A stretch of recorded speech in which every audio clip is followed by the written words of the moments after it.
Hey, g'day, it's Prezzo, and thanks for stopping by today. Now, this is episode 5 of building the Crusader 60 model aircraft engine. Now, there is a playlist, and the link is up above there now. But in today's episode, we need to finish off the work on the cylinder that I did in episode 4. So, the assembly of the cylinder requires 3 parts. They need to be silver brazed together, and we also need to cut some fairly accurate ports in the base of the cylinder. But I've got some parts on the bench, so I'll have a look at those now and then we'll get underway. This is where we got to in the last episode. So I was able to machine up the cylinder, including the cooling fins. It's also been bored out, but it's not lapped to size yet. That will be done right at the end.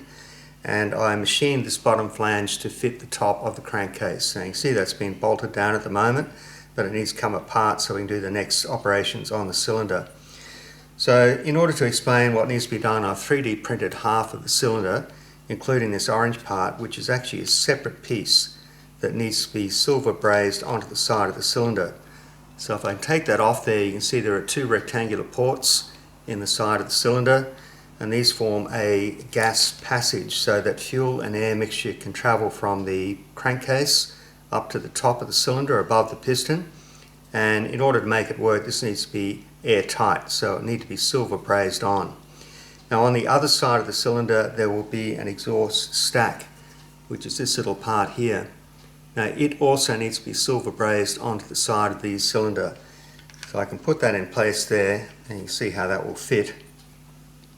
And that's sort of typically where it will go. And there will need to be another set of ports milled in the side of the cylinder to allow the exhaust out of the cylinder. So that's going to be tricky because these are small parts and we need to heat the cylinder up to a temperature that will allow the silver brazing mixture to flow, and at the same time I've got to be careful not to distort anything. So this stock here, this is just some hot rolled steel. We'll get the exhaust stack out of that, and in order to make this little part here, I sort of looked at the drawings that were supplied and I couldn't for the life of me figure out how it could be done. And then what I did was I modelled up this conical part here. So this is actually, this orange part here is actually a section taken out of that conical turned part.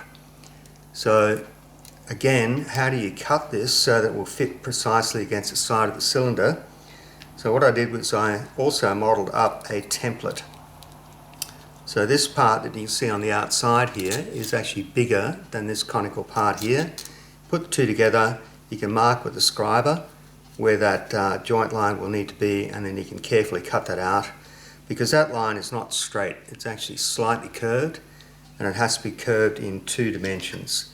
So in order to fit against the side of the cylinder, it also needs to be curved so that you get this really neat joint here. So that's the plan. Let's see how that transpires, but I think the first thing we need to do is get these rectangular ports cut in the cylinder. I'm going to machine the ports on the inlet side of the cylinder first. So I've got some layout lines on both sides there. That's for the exhaust port, and I will be using the DRO to position the cutter. This is just a backup check, I guess. So I've got a parallel in the bottom of the vise there. We'll sit the flat part of the flange on that parallel at the bottom there. Got a piece of copper to protect the top of the cylinder and also to take up any discrepancies or any little high spots and so on. And I'm going to position this up against a stop so that when we've machined one side of the cylinder we can just flip it over without having to adjust X. And just tap that down. Now, have you got your little Nerok hammer yet? I made my own brass hammer, but I like this one here. It's sort of very compact.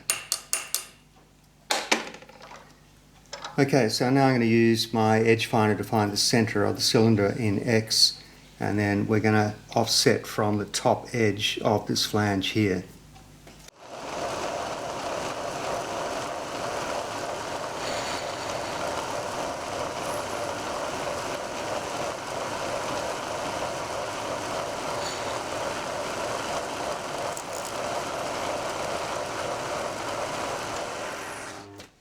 Okay, now I'm going to set a whole bunch of points in Touch DRO, and they will represent the corners of each of the ports, so there'll be 8 points in total. I'll show you when I got that done. Here's my list of points on the right hand side of the Touch DRO screen, and I've got the spindle directly over the datum point that I just set up using the edge finder. Now these 4 circles here represent the corners using a 4mm milling cutter, and they form the 4 corners of the lower port. And these points here are the 4 corners of the upper inlet port. Now you need to check the drawing very carefully because they're different dimensions in both X and in Y, and the distance between the ports is really critical, so that's something you need to check and set up very carefully. And incidentally, I just noticed that I left some dimensions off the drawing for the ports, so I'll update the drawings, put them back on Dropbox, and if you've got the drawings already, download the new version and we'll have that updated drawing. So what we can do now is move the spindle over any of those 4 points there. As you do that, the display up in here in X and Y will change, and each of the 4 corners will be highlighted in green, and you just simply wait until you're at 0, 0 for each of the 4 corners and then mill away all the material in between. So in the last video I showed that there was a function called the cutter radius compensation method, which puts red lines through all of the points. In this particular case it looks a bit messy because the ports are different widths. So I find this method here is a bit better. So we'll get it set up now and we'll go ahead and we'll carefully machine out those rectangles. Now I'm just going to peck away at this with this 4mm milling cutter, and I'm going to stay about 4 or 5 thou back from the margin of the port outline. So I get all of the waste taken out, and then I'll go around and clean up the 4 edges. So I think in this application you want to have really crisp edges on the ports, especially on top and on the bottom edge of that port. Side to side is probably not that important.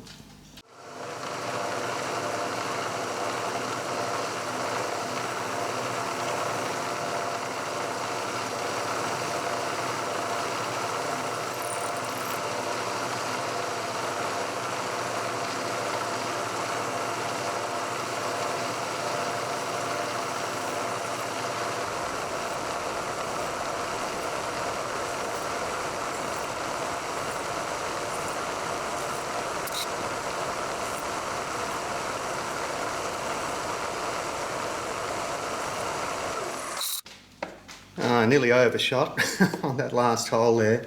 You would have seen me go too far and then I backed up. So what I need to do now is to go around the edges and just clean up back to the line, and then we'll move up and do the top port.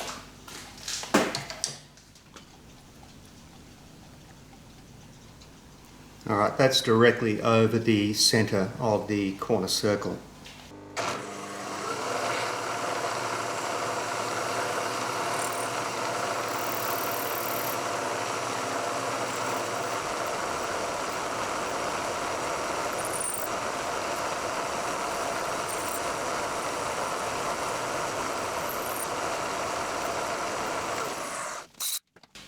Okay, so that's our bottom one done. According to the build notes, you need to file out those corners and make them square. I'm not sure how important that is, but I'll do it anyway. And what we'll do now is move up and cut the top port. Okay, I'll start from there and just track around the edges.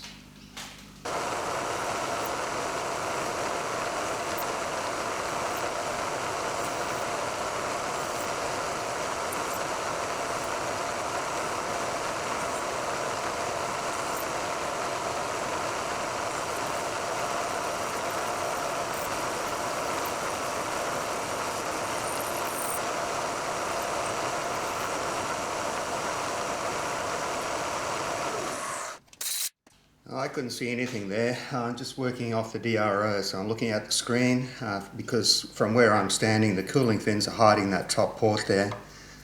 So let's hope we got it right. Alright, that looks pretty good. I'll flip it over now and set up to do the exhaust ports. Okay, I've set up my point list for the 2 exhaust ports. So there'll be 2 ports separated by a very narrow bridge in the centre. So I'll go ahead and do those, same procedure as last time.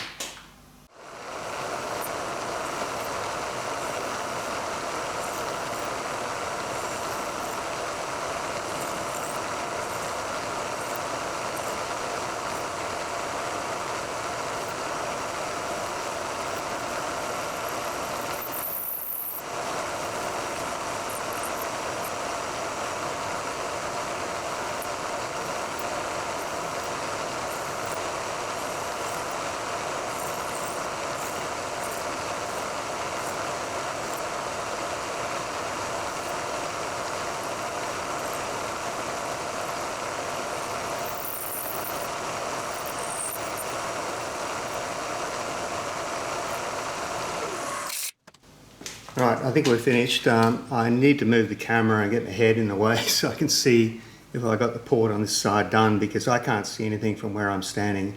I'm just working off the DRO, but it's hard to tell whether you've got the flutes of the end of the cutter in deep enough. I'll be back. Alright, that worked out really good. So we've got both sets of ports done now. So these are the inlet ports, they're the exhaust ports there, and the exhaust stack will fit over those exhaust ports and sort of just covers them, as you can see there.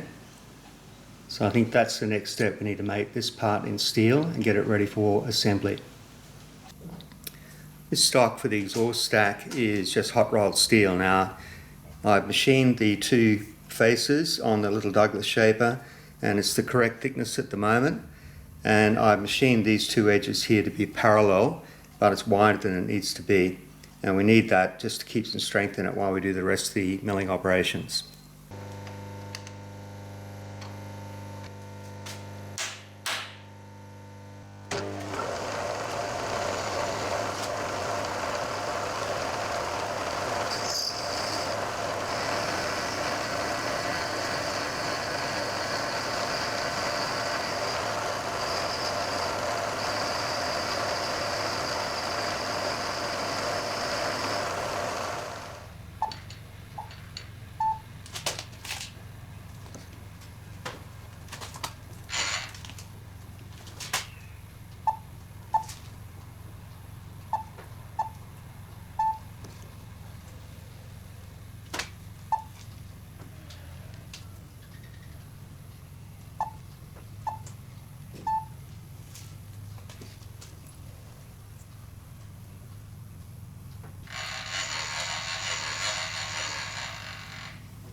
Okay, that point there is the very centre of the bore that will fit over the cylinder.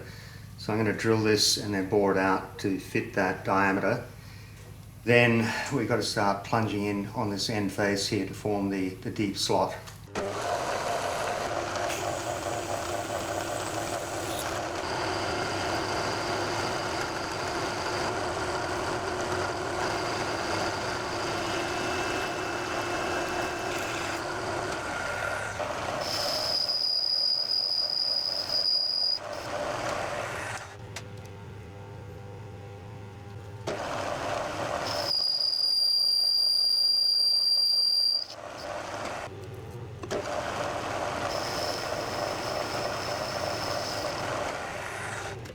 Right, that should be the finished diameter that will fit over the bore in the centre of the cylinder. Now, I can't check it directly, of course, because the fins and the flange will stop the cylinder from sliding through that hole there. When we cut this in half later on, we'll be able to check it.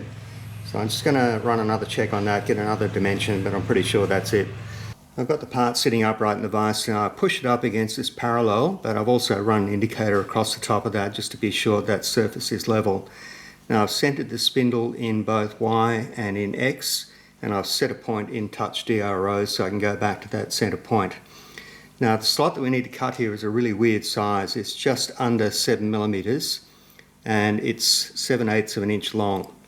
Now I don't have a 7mm end mill, so what I'm going to do is I'm going to offset half of 7/8 or 7/16 either side of center, and I'm going to drill through with a letter I drill bit, which is just under 7mm. So we'll get the radius at the end of the slot correct, and then I'll mill out everything in between with a 6mm end mill.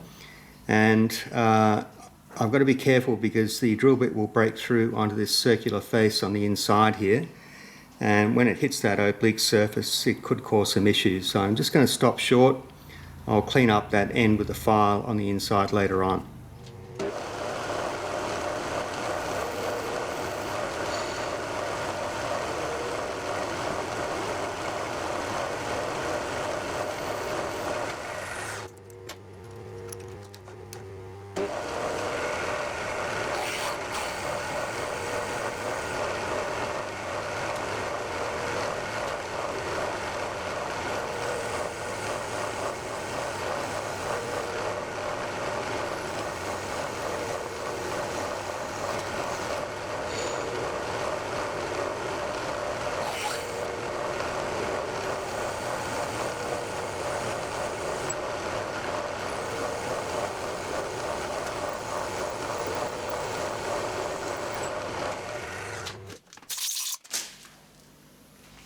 Okay, see the drill bit has just broken through in the bore down here. Now, using those same two endpoints, as long as I don't go past those and I get my distance in Y correct, we can do the rest with the 6mm milling cutter.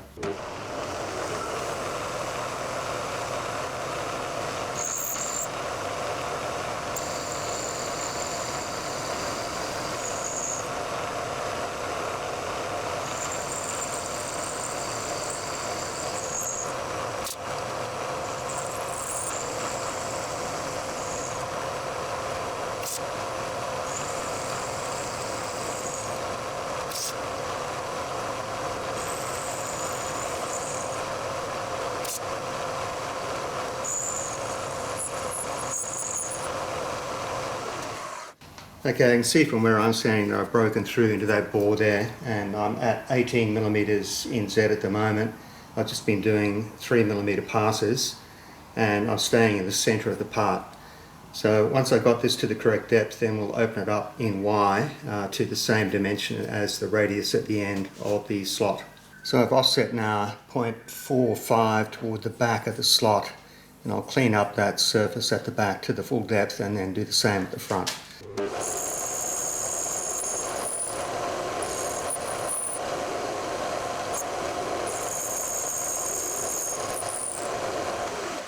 Now I know you can't see much, but I've gone down 6mm and got a long way to go. 22.4 is the full depth.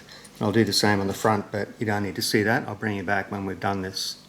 Well, there's the slot fully finished now. It's the correct width and the correct depth, and you can see it penetrates into the bore in the back there. And what we need to do now is make it look like this 3D printed part.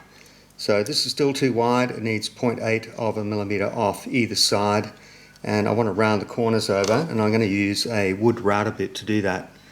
And I don't have any corner rounding end mills in high-speed steel, in imperial size anyway, but I've used this method before. It works really well. And what I'll do then when all of that's finished is to stand it upright in the vise and run a slitting saw through to separate it. Now in the build note it says you can leave the corners square and sharp if you wish, but I think it looks a lot more elegant with the rounded corners.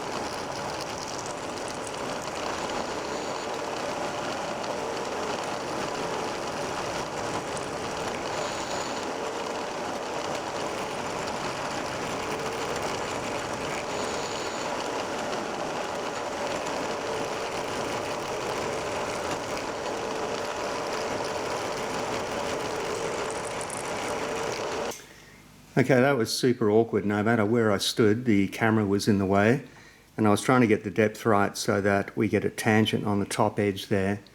I was very reluctant to go deeper just in case it left like a sharp edge, like a ridge, and I can easily blend that with the file later on. So I've got the depth set on the DRO and also the Y direction, so I can just flip that end for end and do the other edge, and then I'll flip it the other way and just keep doing that. But yeah, I think that'll blend in okay. Right, all four of those edges are done now, and there is a flat witness in between those corner rounds. So it's possible I didn't go deep enough. I can blend that with the file. It's a lot more controllable to do it that way. With these corner rounding or router bits, if you go too deep, it's game over. It will leave a ridge, like a sharp edge, which is very difficult to blend out. So I'll stop there, I'll do the rest with the file, and then we can split this in half, and there'll be a little bit of blending to do down at this corner here.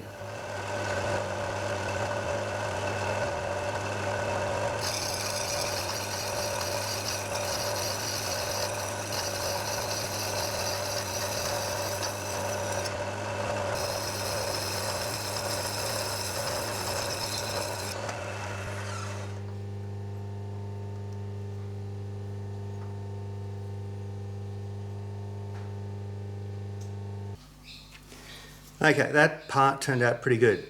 It's going to need some fettling. These sharp corners need to be rounded over. I'll just do that with the file off camera. But it fits really nicely. So it'll fit right up against that bottom fin, as you can see there. And we'll get the silver brazing compound in there and get this hot and hopefully bond that together. And the thing is, you make all these beautiful shiny parts and then you've got to subject them to heat and they end up looking like burnt toast. But there's no other option because I don't own a vacuum furnace.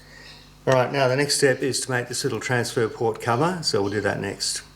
This part here is going to form the bypass cover, which fits over the two ports in the side of the cylinder. And you can see that I've squared out the corners of those now. And this was just a piece of cold rolled steel. It was set up in the lathe and turned to the major diameter, this larger diameter here. Now you can calculate the angle. If you look at the drawing, it will give you the minor diameter, the small end, and the larger diameter. And using trigonometry, you can work out the angle. I just use an online calculator, but it works out to 7.28 degrees. Now I set that up on the compound slide of the lathe, and I didn't get too carried away with the 0.28 of a degree. It was probably about 7.3, 7.4. And you taper turn the outside with the small end toward the headstock of the lathe, and then the larger end was center drilled and pilot drilled, and then we drill that out with a larger diameter drill. And you can then taper turn the inside as well to the same angle. Now the wall thickness there is 0.6 of a millimeter, which is sufficient without making it too heavy. And at the same time, I cut this piece of 25 millimeter dowel to the same angle using a boring bar and running the lathe in reverse. And what you can do now is put that cone over the end of the dowel there to hold that nice and snugly. Now remember, this is the part that we're making, so we have to cut a section out of that cone. And this 3D print here is the template that we'll be using. So it will fit over the outside of that steel part. I'll blue this up and scribe that off carefully. And then we can cut that section out of there with a Dremel, or you could use a jeweler's saw. I'll use a Dremel. Alright, so we can slip that blank onto the piece of dowel here, and it's going to blue this up.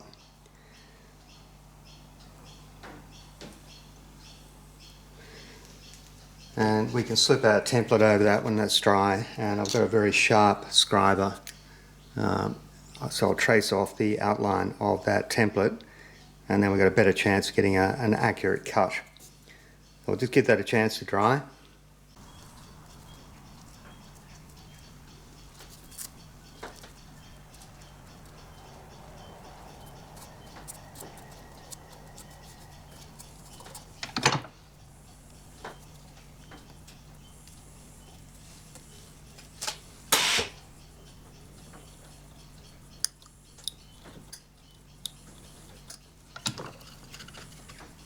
Oh, that'll be right. You idiot.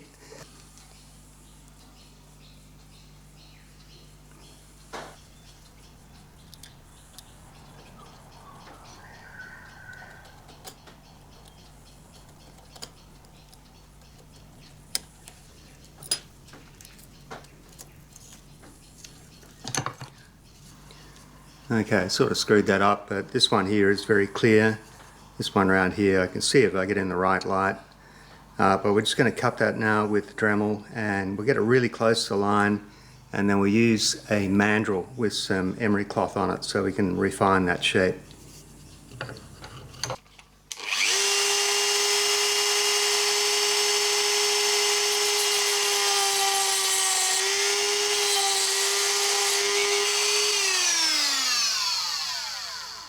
That's failed. I'm going to try a different type of cutter.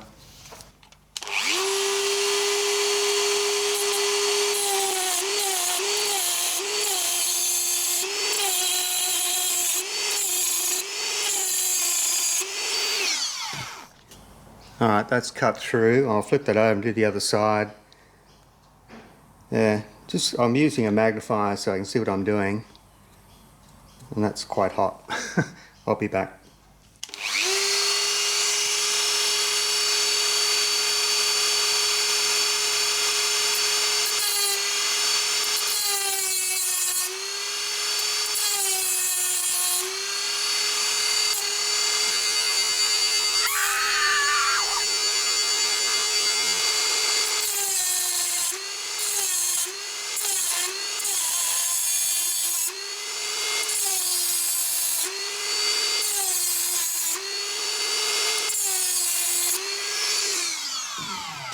Damn, I just nicked that with the disc just there. I may have enough material in the other half to do this again, but that's going to look untidy if I leave that there. Alright, that is the bit that we want, the bigger piece, so there's not enough stock left over in the offcut to get another one. And yeah, it's got that dreadful mark in it. I think we're going to have to call that a maker's mark. I might be able to blend that a little bit with the file, and maybe it won't be as noticeable. But yeah, that's what you get for having shaky hands, Mark. Not enough blood in your alcohol stream, I'm afraid. Alright, let's push on. I've machined up this piece of dowel, and this emery cloth adds another 1mm to the diameter of this part. So I've sized this so the emery cloth outer surface is the same diameter as the cylinder. So what we should be able to do is just simply run that part along without pressing too hard.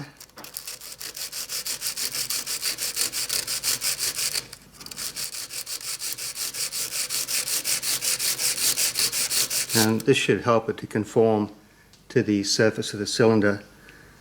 So it's a little bit awkward, you can't press too hard, otherwise this part will just simply open up and it will no longer fit. I wonder if it's easy going that way.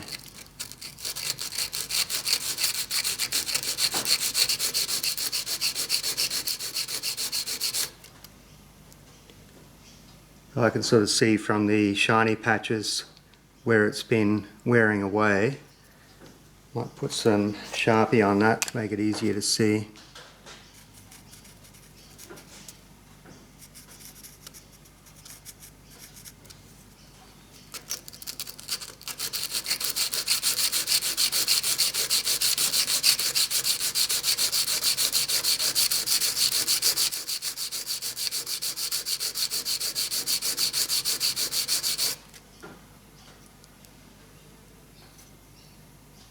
Yeah, there's a bright line on that inside edge, which is sort of what you expect to see. It's going to take a while. I thought this would go fairly quickly. So I'll keep working at this and I'll bring you back when I've got this to fit. Now this has taken way longer than I thought it would because you can't press too hard, otherwise the part will flex open and change the geometry. But you can see now that I've got a good land that matches the curvature of the cylinder there. And that blemish, I couldn't get rid of that. I tried blending it with the file, but this bottom edge would have become way too thin. So I was super annoyed about that, but maybe it's going to be less visible when it's assembled. Now I've also polished up the outside of that part, and I've tried it on the cylinder. It sort of fits pretty good. I've also broken these sharp corners to fit against the internal edge, against the top fin and the bottom flange of the cylinder. So let me get this assembled to this point and we'll discuss where we're going next and wind up for today. So here are the parts we've made today, and you'll notice that I've cleaned out the corners of the inlet ports and the exhaust ports. Now I did that using this file here. So this is just a modified regular 10-inch hand file, and all I've done is I've ground off the teeth on the two broad faces of the file, and only the edge of the file has any teeth left on it.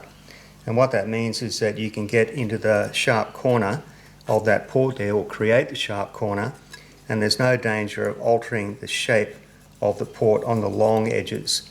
So you want those edges to remain nice and straight and sharp, and that file there will fit into the exhaust ports as well.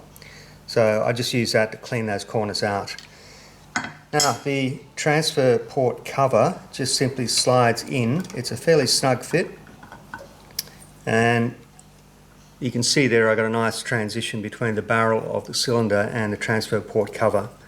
So that'll just sit there, and when we go to do the silver brazing, hopefully it doesn't need any other form of restraint. It'll just sit there as we heat it up. Now the exhaust port, or the exhaust stack I should say, not so lucky with that. It's going to need binding with wire. So it just slides up against the top of the bottom fin. You'll have to align that really carefully, and again we're just going to smear the silver solder paste on that, and hopefully it's going to form a nice tight bond all the way around. Now I'm going to finish up here now, and just before I go I need to tell you there are two other Crusader engines being built concurrently with the one that I'm doing. Now one belongs to Scott in Arkansas and the other one belongs to Rick in Bolton, Ontario. And here are some pictures of their engines to date. So they're basically just keeping up with me and creating the same parts as I go along working on the video series. Now they're both doing a fantastic job and they're going to make very handsome engines when they're done. And it's really nice to be able to sort of stay in contact with people who are working on the same project, even though they're on the other side of the world. Now, next time we're going to do all of that silver brazing, as I said. I'm going to try to get the parkerizing done on the cylinder and the lapping on the bore of the cylinder as well. And that will then complete that part and we can sort of move on to the more interesting things like the cylinder head, the piston and the connecting rod. So I'll probably do it in that order. I'll get the cylinder head done after this and then we'll do the piston connecting rod and just see where they're going to get a nice compression between all of those parts. So that's where we're headed. Thanks for watching today and I'll see you on the next episode. It's Prezzo signing out for now. Cheers.